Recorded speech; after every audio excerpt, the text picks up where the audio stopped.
Tá na hora de mais um programa Viver Bem Unimed Campos. Vamos iniciar uma nova série, Cuidados com sua postura. Vamos abordar hoje a postura no ambiente de trabalho.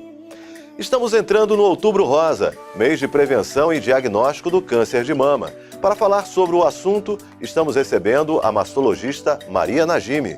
No quadro Coma Bem, Viva Melhor, tem receita de tabule de couve-flor. O Viver Bem Unimed Campos começa agora. Levamos muitas vezes mais tempo no trabalho que em nossas casas. Com tanta coisa para se preocupar no dia a dia, que importância estamos dando à nossa coluna?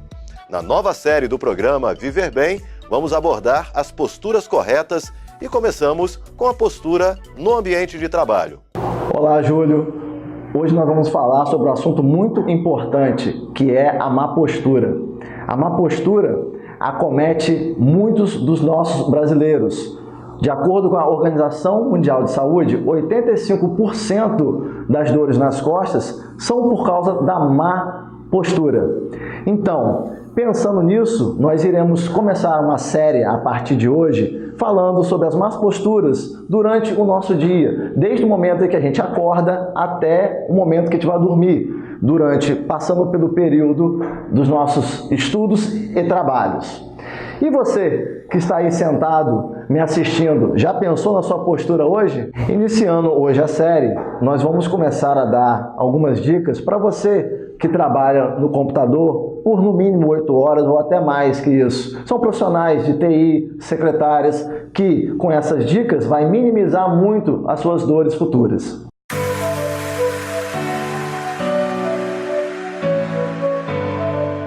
Vamos lá, gente. Iniciando essa série de dicas de postura no trabalho.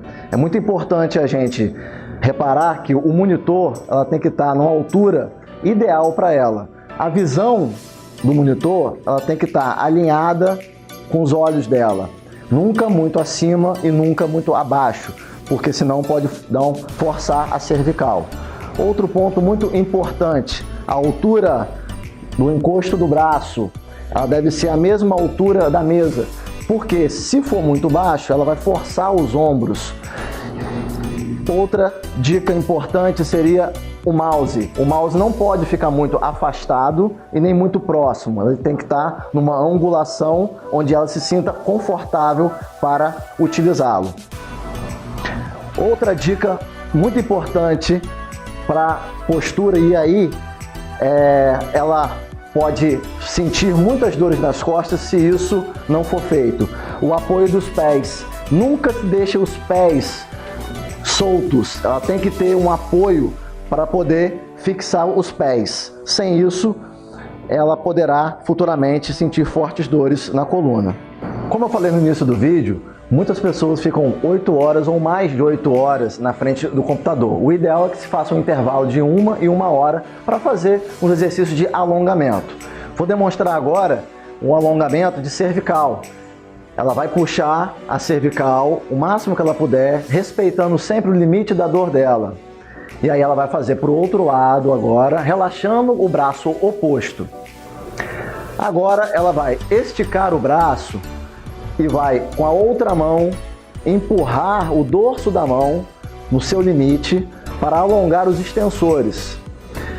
Dando sequência, ela vai com a palma da mão para cima e vai alongar os flexores, justamente tendões que são muito suscetíveis a LER e DORT. Essa é uma sequência mínima que você pode estar fazendo de 1 em 1 hora. Não é muita coisa, porque, como nós sabemos, nosso dia a dia não deixa a gente parar sempre para isso. Então, acho que são dicas importantes e curtas para você conseguir fazer no seu dia a dia.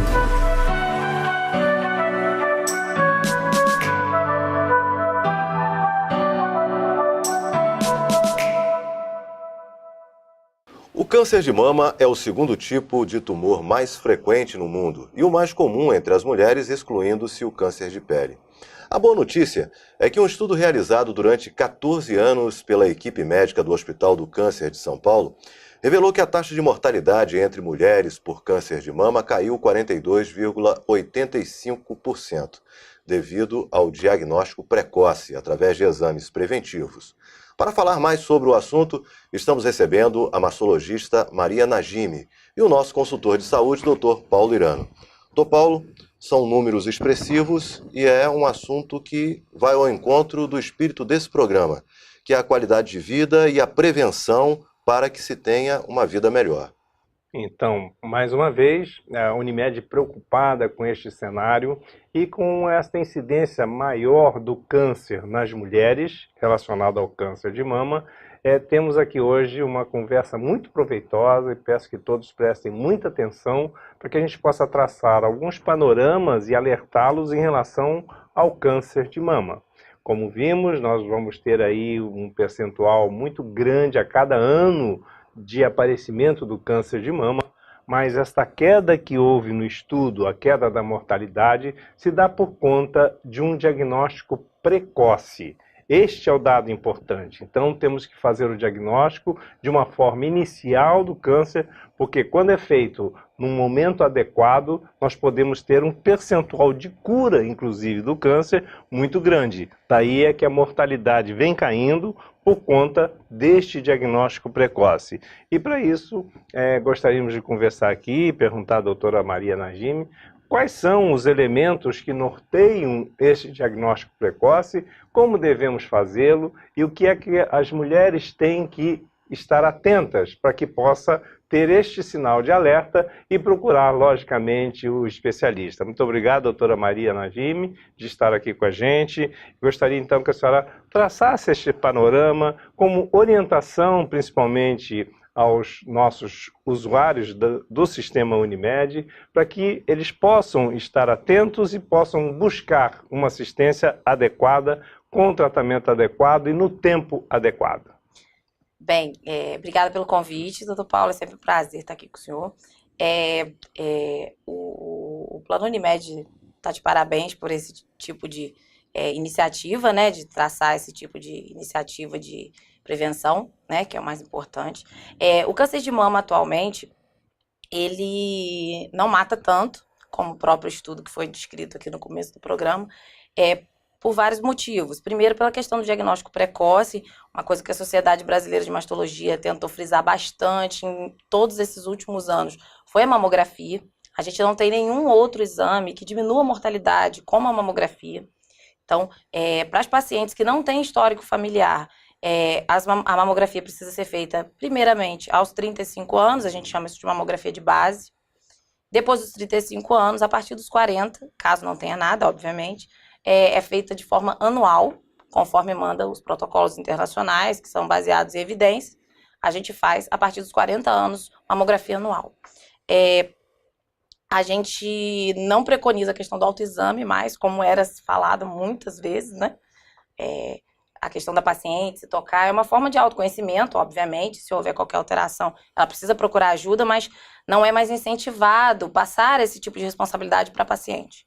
Então, atualmente, a gente tem a mamografia, o exame físico feito pelo profissional de saúde, no caso médico, e generalista, ginecologista, grande parte das vezes, e quando há alguma alteração, mastologista, ou quando a paciente procura diretamente.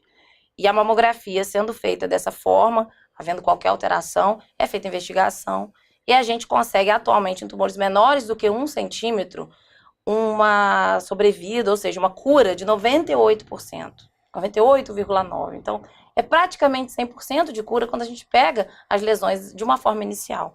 Em grande parte das vezes a gente consegue, inclusive, evitar a temida quimioterapia, que é um tratamento tóxico e que grande parte das vezes a gente precisa ainda utilizar quando não é feito o diagnóstico precoce. Nesse mesmo raciocínio, eu gostaria muito de frisar e chamar a atenção de que tem sempre uma população que, por algumas razões, tem risco. Como todos os tipos de câncer, nós temos fatores genéticos que imperam, como também fatores ambientais, não é? Sim. E sabemos também, e eu gostaria que chamasse atenção para isso, quando a gente fala que a mamografia após os 35, mas pode acontecer naquelas pacientes que têm uma história familiar. Eu queria que a senhora ressaltasse isso, que vejo na minha visão assim, também ser um fator de maior importância na questão do câncer de mama, né? Sim, a gente ainda não conhece tudo sobre a questão genética, né? O genoma foi descrito e transcrito há pouco tempo, então a gente não tem todas as respostas que a gente gostaria sobre a questão genética ainda. Então, ainda é uma coisa meio que em construção. O que a gente tem atualmente sobre a questão genética é todo mundo que tem histórico familiar de câncer de mama em homem, câncer de ovário e outros cânceres associados de outras áreas do corpo, a gente tem que ter uma atenção especial para essa paciente. E assim, ainda não está muito bem estabelecido, mas o que a gente usa no consultório seriam 10 anos antes do caso mais novo na família. Então, caso tenha alguém na família de uma idade precoce, a gente às vezes começa a mamografia aos 25 anos da paciente. Perfeito. Há uma incidência maior agora que está sendo registrada nesses casos em pacientes mais jovens? Na verdade, essa questão dos pacientes mais jovens, sim, a gente tem, obviamente, diagnóstico nessas pacientes mais jovens, sempre se teve bastante, mas se você for pensar na população total, os casos jovens, eles existem, mas são raridade, não é o que a gente vê com mais frequência. Não é um percentual expressivo. Expressivo. Se no você caso for pensar, dessa faixa etária acima dos 40 acima anos. dos 50 é muito frequente. Agora, entre 40 e 50, menos um pouco, e abaixo de 40 não é tão frequente. Chego a dizer até raro. Hoje a gente acaba fazendo mais diagnóstico porque a gente tem mais acesso, digamos assim. Por isso que o Ministério da Saúde, por exemplo, preconiza acima dos 50 anos, porque eu tenho um percentual de mulheres acometidas nessa faixa etária maior. E de 40 a 50 ele passou a cada 2 anos. Não é o que a gente usa no consultório, porque a gente segue guidelines baseados em evidências, e não só da questão epidemiológica. Agora, doutora Najimia, a nossa telespectadora, e está acompanhando o nosso canal também no YouTube, às vezes ela pode ficar um pouco em dúvida, porque até então era muito incentivada ela a fazer o autoexame. E agora a informação de que o autoexame não é o mais preconizado. O ideal seria que ela buscasse, de acordo com a idade, com os casos familiares, né, a consulta com um médico de confiança. Porque assim, na verdade, quando a paciente palpa o nódulo, ele já está acima de 1 centímetro. Lembra que eu falei ali atrás que abaixo de 1 centímetro a gente tem quase 100% de chance de cura. Então, o ideal é que a gente pegue os nódulos e os tumores menores do que 1 centímetro. A partir do momento que a paciente já palpa em casa, no seu autoexame, provavelmente esse tumor, a gente já perdeu esse tempo importante para o tratamento. Então, não é mais incentivado. É claro que a gente orienta a paciente a fazer o autoexame como uma forma de autoconhecimento, se ela notar alguma coisa diferente na mama, saída de líquido, alteração da textura da pele, alteração da coloração da pele e a questão de nódulos mesmo, ela deve procurar ajuda, né, auxílio médico. Agora, não como uma forma de repassar esse tipo de responsabilidade para a paciente.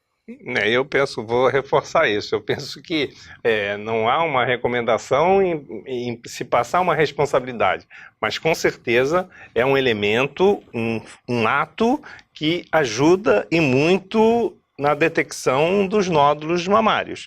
O que a doutora Maria falou, e tenho certeza, é que, se possível, detectá-los num tamanho menor.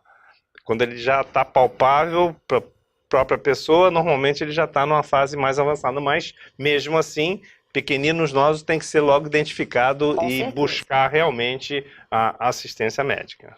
Agora, qual seria, né, o caminho, né, para essa paciente que ela tem um histórico familiar, ela já sabe que tem na família alguns casos, e ela está preocupada com a saúde dela, né? O que ela deve fazer? Vamos lá. A paciente que tem histórico familiar importante, que ela preenche alguns critérios que a gente chama de alto risco familiar, ela precisa ser vista de uma forma toda especial. Tanto ela quanto as pacientes que se submetem à reposição hormonal. Todas elas têm um percentual aumentado do que a gente chama de câncer de intervalo. Aquela famosa história. Fui no consultório hoje, ano que vem quando eu volto eu já estou com um problema que eu deixei passar há muito tempo. Ou seja, as coisas acontecem de uma forma mais rápida do que na população em geral. Então, esse câncer de intervalo, para ele ser evitado, ou para a gente conseguir acompanhar melhor essas pacientes, a gente faz um controle a cada 6 meses, ao invés de uma vez ao ano, como é preconizado. Então, essas pacientes, elas têm indicação, grande parte das vezes, da gente incluir uma ultrassonografia, uma ressonância, para poder estar fazendo um acompanhamento bem de perto dessa mama. E já aquelas que não têm histórico familiar, mas elas estão também preocupadas em se manter bem, com saúde. Aí a gente tem já o preconizado da questão anual, a partir dos 40, aos 35, uma de base, avaliação do ginecologista das mamas com exame físico, o que a gente já tem preconizado mesmo. E, obviamente, se houver qualquer alteração no exame físico, a paciente notar qualquer alteração em casa, ela precisa procurar para ser investigado. Agora, doutor Paulo, outros fatores influenciam, né? Uma vida com mais qualidade, ou seja, a mulher, principalmente a mulher, né? Porque são raros os casos em homens, né? 1% da população, aproximadamente. E aí, uma vida mais saudável, uma vida mais equilibrada, uma vida com mais alegria, tudo isso interfere, né? A gente tem sido até um pouco repetitivo em todas essas nossos programas, Júlio, mas é a mais pura verdade. Hoje, todos os estudos científicos demonstram a importância dos hábitos saudáveis, não só da alimentação, como da atividade física. E ela se encaixa em todos os tipos de patologias e também na questão do câncer de mama.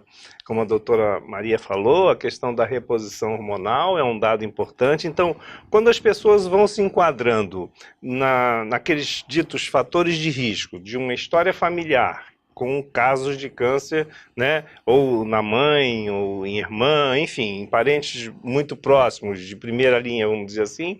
Além disso, outros fatores que pesam, a mulher que não engravidou, parece que também tem um dado por questão hormonal, né, doutora? A paciente que não engravidou, a mama dela não chegou no final do desenvolvimento. Ganho de peso na pós-menopausa, doutor Paulo. Então, isso é muito importante. Isso é importantíssimo. As pacientes precisam entender que a gordura, ela produz um hormônio feminino muito menos potente do que os ovários.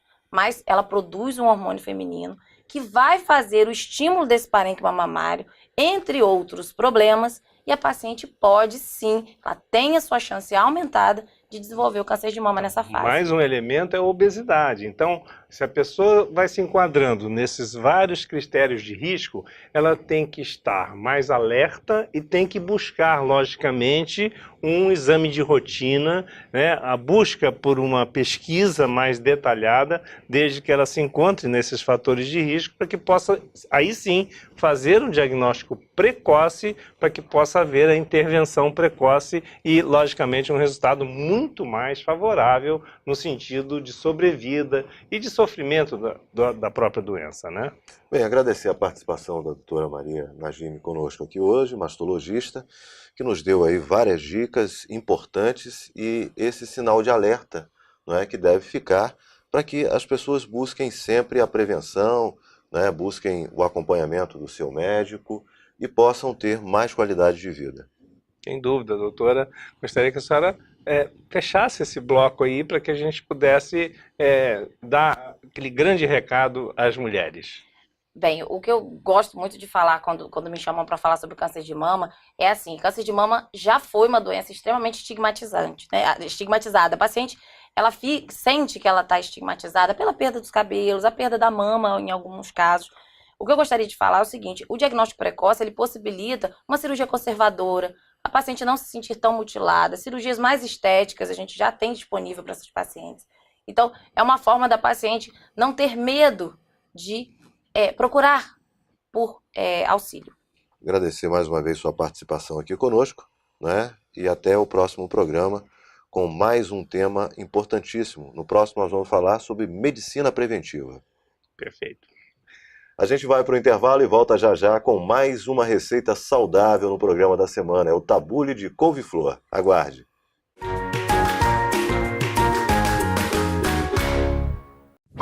Automedicação? Não. Médicos estudam muito para entender o seu corpo. É perigoso não seguir a risco o que eles recomendam. E desnecessário se irritar quando eles não prescrevem remédio algum. Confie no seu médico. Ele sabe o que é melhor para você. Cuidar de você. Esse é o plano. Unimed. Novo Centro de Diagnóstico por Imagem Unimed Campos.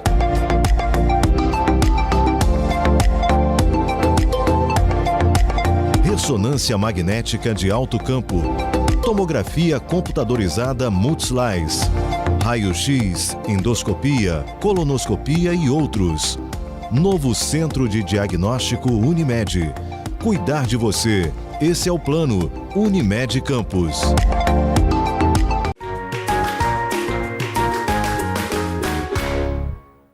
Nosso pessoal continua promovendo ações do Setembro Amarelo, mês de prevenção ao suicídio. Confira! Depois de percorrerem nas últimas semanas o Centro de Compras da Pilinca, Centro de Especialidades e Hospital Unimed Campos, além do Boulevard Shopping, as equipes da Unimed Campos encerraram as ações de prevenção ao suicídio no Setembro Amarelo, em 2 novos pontos, no Centro de Diagnósticos Unimed e no Shopping Avenida 28. O trabalho consiste na orientação sobre a importância de estar atento sobre os casos de suicídio em potencial que podem estar bem próximos e os cuidados na prevenção. Olá pessoal, estamos aqui no Shopping Avenida 28, nossa última ação do Setembro Amarelo, prevenção ao suicídio com o Unimed Campos. Eu desde já agradeço muito a toda a mobilização de toda a população campista, principalmente, em relação a essa nobre campanha, essa nobre causa. Lembrando a vocês que o mês de setembro está acabando, mas a nossa campanha não acaba. E se você precisar, nós estaremos sempre disponíveis nas nossas unidades da Unimed, com nossa equipe, no caso especializada. A vida agradece. Muito obrigado, principalmente às nossas parcerias. A última reunião do primeiro grupo de beneficiários da Unimed Campos, que resolveram abandonar o tabaco. Vamos à reunião do grupo de tabagismo. O grupo de tabagismo encerrou no sábado a primeira etapa de reuniões semanais.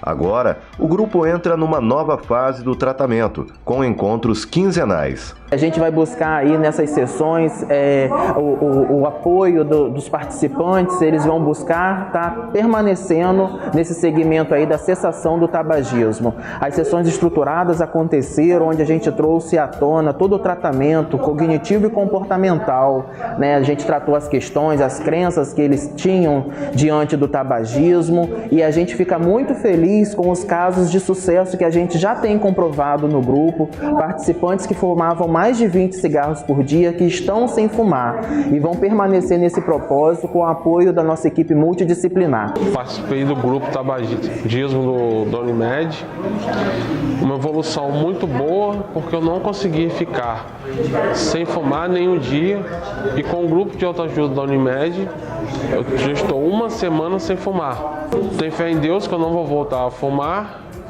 e agradecimento a muita gente aqui do grupo, que é um grupo muito bom, uma ajuda muito boa. E a gente convida você aí que é tabagista, que é usuário da Unimed Campos, que tem o plano de saúde da Unimed Campos, para participar do nosso grupo de tabagismo, que acontece aqui na nossa sede, na rua 7 Capitães, número 14, na Pelinca. Pode estar procurando diretamente a gente aqui na nossa sede ou através do telefone, que é o 2101 1036, e fazer a sua inscrição para participar do nosso próximo grupo. Aguardamos pela sua presença. No quadro Coma Bem, Viva Melhor, tem tabule de couve-flor.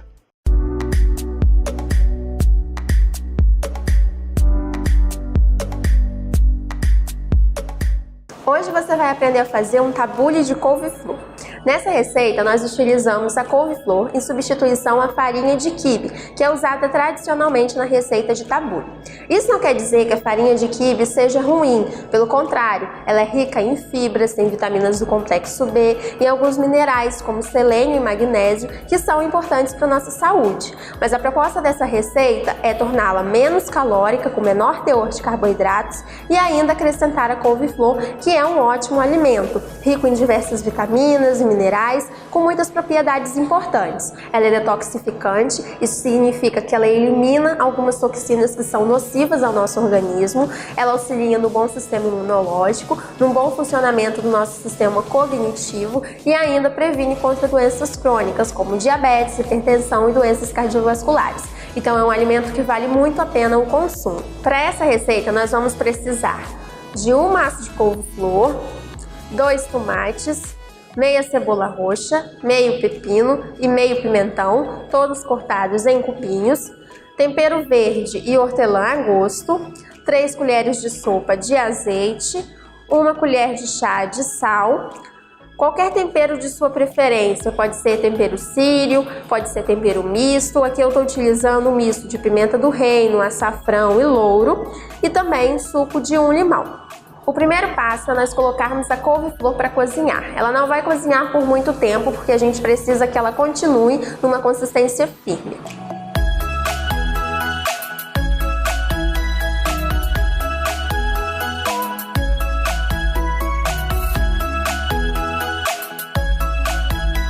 Agora, com a nossa couve-flor já cozida, nós vamos cortá-la em pedaços menores.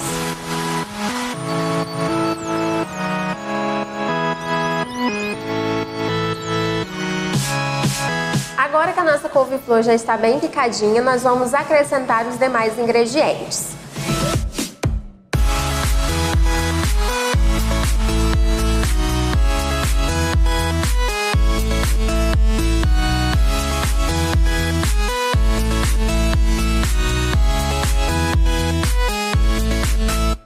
Esse é o nosso tabule pronto.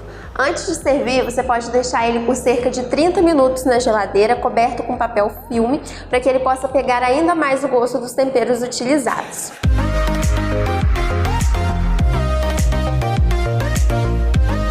No nosso próximo programa, você vai aprender a fazer uma receita de maionese de abacate. Até lá!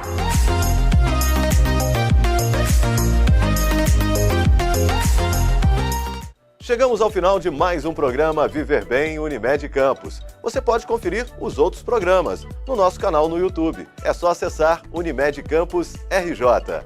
Até a próxima semana!